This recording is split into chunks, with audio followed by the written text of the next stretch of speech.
அந்த அரசருக்கு கதை கேட்கறதுனா ரொம்ப பிடிக்கும். அதனால நீண்ட கதை சொல்றவங்களுக்கு 1000 பொற்காசுகள்னு அறிவிக்கிறாரு. நிறைய பேர் போய் கதை சொல்றாங்க. கதையெல்லாம் கேட்டுட்டு அந்த அரசர் திருப்பி அனுப்பிடுறாரு.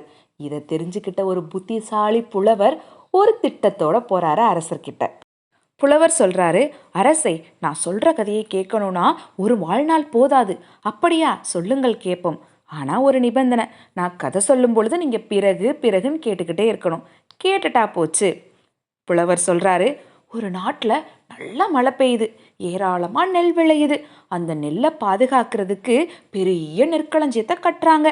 அந்த நெற்களஞ்சியத்துக்குள்ளார காத்து போறதுக்கு சின்னதா ஓட்டை போடுறாங்க. அந்த ஓட்டை வழியா ஒரு சிட்டுக்குருவி உள்ள போய் நெல்லை எடுத்துட்டு வந்து தன்னுடைய கூட்டில் வைக்குது. பிறகு பிறகு திரும்பவும் அந்த சிட்டுக்குருவி உள்ள போகுது, நெல்லை எடுத்துட்டு வருது, வெளியில வந்து தன் கூட்டில் வைக்குது. பிறகு திரும்பவும் சிட்டுக்குருவி களஞ்சியத்துக்குள்ளார போகுது, நெல்லை எடுத்துட்டு வருது, தன் கூட்டில் வைக்குது. அடக்கடவுளே, நம்ம தெரியாம இந்த புலவர்கிட்ட மாட்டிக்கிட்டோம். எத்தனை முறை கேட்டாலும் பிறகு பிறகுங்கிறதுக்கு பதில் சிட்டுக்குருவி உள்ள போக போகுது, நெல் எடுத்துட்டு வரப்போகுது. இதை தான் இந்த புலவர் சொல்ல போறாரு. இதை நம்ம கேட்டோம்னா நிச்சயமா நமக்கு பைத்தியம் பிடிச்சிரும்னு உணர்ந்த அரசர் அந்த புலவருக்கு ஒரு பரிசை கொடுத்து அனுப்பி விட்டுட்டாராம். இதுக்கு தான் மக்களே, நாம யாரையாவது ஏமாத்தணும்னு நினைச்சோம்னா நமக்கு பெரிய ஏமாற்றமா பின்னாடியே வரும். நன்றி, வணக்கம்.